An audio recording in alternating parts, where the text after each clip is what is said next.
Hello, my name is Flower Grills and welcome back to another video. Today we're going to be looking at the plugin preferences in Ableton. So first of all, as you can see in the manual, there's not much info about the plugin preferences. I'm just going to go through these settings by myself. The first thing you can do here is you can rescan your plugins. Now this is really useful if you just added a new plugin, or you opened Ableton and then you added a new plugin and it hasn't shown up in your browser yet. So if I go to my browser here and I click plugins, you can see my selection of plugins. Let's say if I just got a new plugin and it's not showing up, I can press rescan.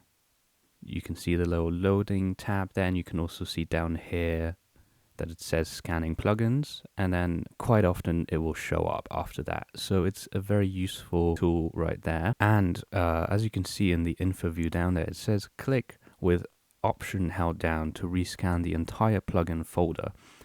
Otherwise, only changed plugin files will be scanned. So if I hold Options and then click rescan, then as you can see down here, it's going to do a sort of manual entire scan of the plugin folder. So I would not recommend it unless you absolutely have to, because this will take some time. So I'm going to hit cancel here. And there you go. And then if I press rescan again, the thing I've noticed is once you do the option rescan, and then you click cancel, and then you click rescan again, it's just going to continue the long rescan. So I recommend just letting it run through. It will take a moment. It will take a couple of minutes. Yeah. How are you guys? Let's be real. Let's be real here in a second. I find that that's the best thing about scanning plugins. It really gives you time to reflect on life. So that's quite good. You need that time. Sometimes you just got to be comfortable being with yourself, you know? It's important. It's important. I don't know what the timer, I can check in the recording, but I think that was easily like 3 minutes. So don't do that. Don't ever press option rescan. No point. Anyway, moving on. You can use audio units, V2 and V3. Okay, so audio units is Apple's standard. It's, as you can see, it's provided by Core Audio, and if you remember from the video I did on the audio settings, right, the driver type here, it's for anything to do with sound on any Apple device. It deals with anything like recording, playback. If we go back to audio units, that's a bit more advanced. It's to do with plugins, but it's system level, so it's completely integrated into Mac. You can expect very low latency and it to work extremely well in any Apple device. This is as opposed to VST, which stands for Virtual Studio Technology. If you're wondering about V2 and V3, the difference is much less significant than VST2 and VST3, which we're going to talk about in a second. Let's turn this on, and you can see just here, actually, Apple showed up.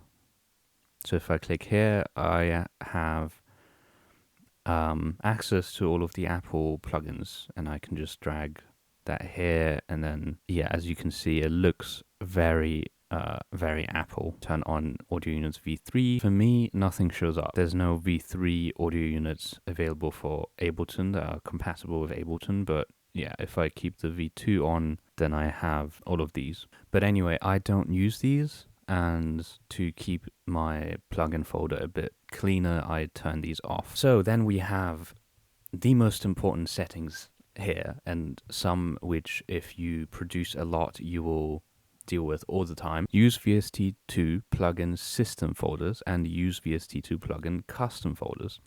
So first, let's go through a little bit of a lesson of what VST is, because that's really important. Okay, so the VST, as you can see here, beautiful logo, was developed by Steinberg in 1996. Steinberg is a German company, and they made Cubase. So it was released along with Cubase. It stands for Virtual Studio Technology, and essentially, if you're unfamiliar with plugins, plugins are just instruments or effects that you can add to Ableton. It stands for Virtual Studio Technology, but it could also be Virtual Instrument Technology, because that's what most of us know it as. It's just additional instruments, additional sounds, additional effects. And then there's two versions. So you can see VST2 here and VST3, similar to the audio units V2 and 3, but the difference is much more significant. VST3 came out more than a decade later, and it's still supported today. VST2 is no longer being supported by Steinberg. VST3 only runs when audio is playing, so it's actually saves CPU, which is something that surprised me. It's got better MIDI support, more flexible audio routing, and as you can see here, it's still actively being supported as opposed to VST2 being phased out. There's still some plugins that are VST2. Nowadays, the majority of them, especially from big companies, are VST3.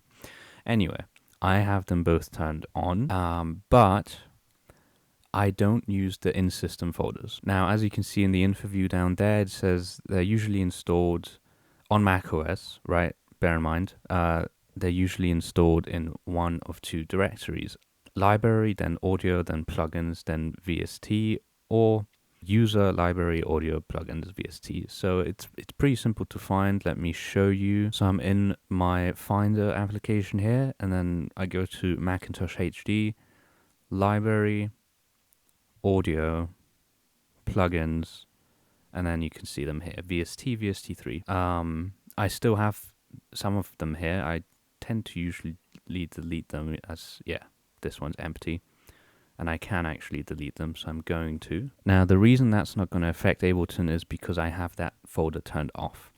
So if you want your plugins stored here, that's where you'll find them. That's the way Ableton works if you don't change any settings. But then the problem for me is that you would have to go to MacBook Pro, Macintosh HD, library, audio, plugins, and one of these each time that you have to check them. What I've done, and this is directly on my desktop, is made my own plugins folder. FG for Flower Grows, so FG VST2, FG VST3. And this is where I keep all of my plugins. Directly on my desktop, if I'm unsure if something's downloaded, if I'm unsure if I even have a plugin, I can check right here, and this is what works for me. So in order to do that, you have to turn these off. You can use both. If you turn both on, here's the annoying thing, it's gonna combine both of them, so potentially cause duplicates or something. I would try to avoid it. Try to just keep one folder. So you turn on the custom folders, you can click browse, and as you can see here, because it's been done before, it's already got the folder selected, then I can just click FGVST2, open, and there you go. And then it shows you exactly where on your computer it's going to check for the VST2 plugins. And then you can do the exact same thing with VST3. As you can see, I've done the same thing. So custom folder on, and then I just hit browse, and then I selected, if we go back to FG plugins, I selected this one. That's how I do it. It's up to you how you organize your plugins, but I think having my custom folders allows me to have much more control over my plugins, which the system folders, they're just confusing. They're very hard to reach. What you could do is you could go to audio plugins, VST or VST3, let's do VST, and then make an alias. And then you can drag that to your desktop. An alias is essentially the exact same folder, but it's a gate.